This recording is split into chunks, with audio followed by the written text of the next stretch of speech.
Hi folks, welcome to the Moving Beyond Being Good podcast by Gary Ryan from Organisations That Matter. In this podcast, Gary shares everything about servant leadership, service leadership, authentic leadership, how to create high performance cultures, service excellence and life balance. Here's your host, Gary Ryan. Jenna, for your lovely introduction.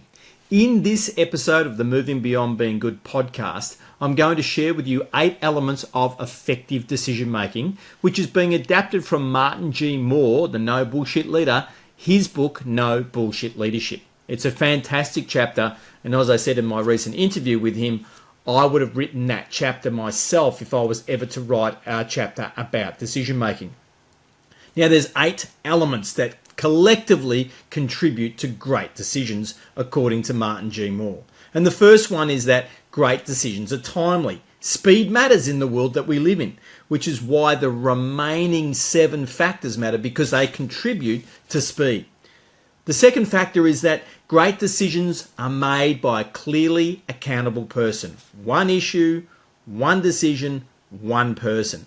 It's not decision making by committee, unless of course you're on a committee or a board, then that's absolutely fine. You vote and the decision goes that way. But in the workplace, for the vast majority of us, it should be one person, one issue, one clearly accountable person for the decisions. This creates a healthy pressure to perform. And it's also why role clarity matters. You should know what your key responsibilities are in your role. You should know what a great job for each one of those key responsibilities looks like. You should know the decisions that you are meant to make to perform your role, and you absolutely should know the key relationships that you should be nurturing in order to enable you to make the decisions that you need to make. Which is why, in element number 4, great decisions are shaped by the consideration of many viewpoints. Now, consideration is the key word here. If I'm accountable for a decision, I want to be nurturing relationships with people that are going to be affected by those decisions, and I need to be engaging in such a way as I am understanding. Now, anyone that's impacted by a decision I'm going to make, I ought to be engaging with them and understanding what that impact will be so that I can include that in the information and the data that I'm using for me to make my decision. If, of course, I'm not nurturing those relationships, I'm going to make poor decisions. I won't be making great decisions. Now, this doesn't mean that every single viewpoint has the same weight. Of course, everyone's view is valid because they're a human being, but not every view is going to hold the same weight. It's going to depend on what the decision is, the people being impacted, and the good of the organisation in its totality in terms of the decision that I make.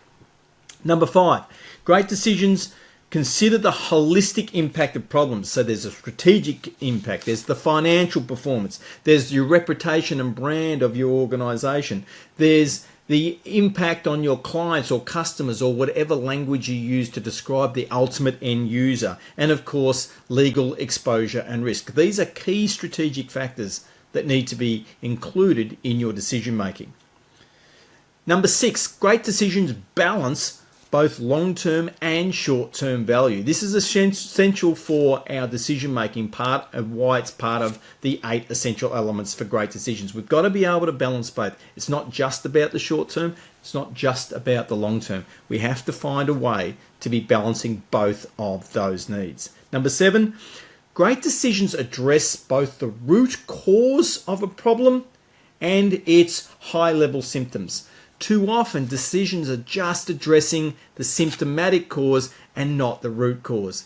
If your car's leaking oil, you can definitely put oil in, but that doesn't solve the problem. You've probably got a problem with one of the gaskets in your engine and your car is going to break down soon, okay? If you don't get that addressed, your car will break down. So, just like in organisations and decision making, we want to make sure we're addressing not only the symptom, but the root cause. We've got to do the work to find out what is the root cause of what's causing our problems over here and make decisions to resolve both of them.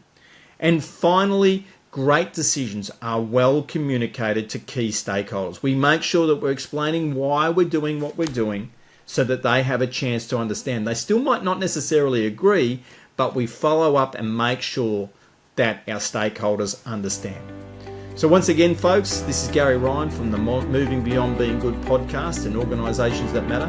If you'd like to be able to get in touch with us, please follow and subscribe to the Moving Beyond Being Good podcast, and or to go to orgsthatmatter.com/newsletter and sign up for our newsletter, and we'll be able to stay in contact with you.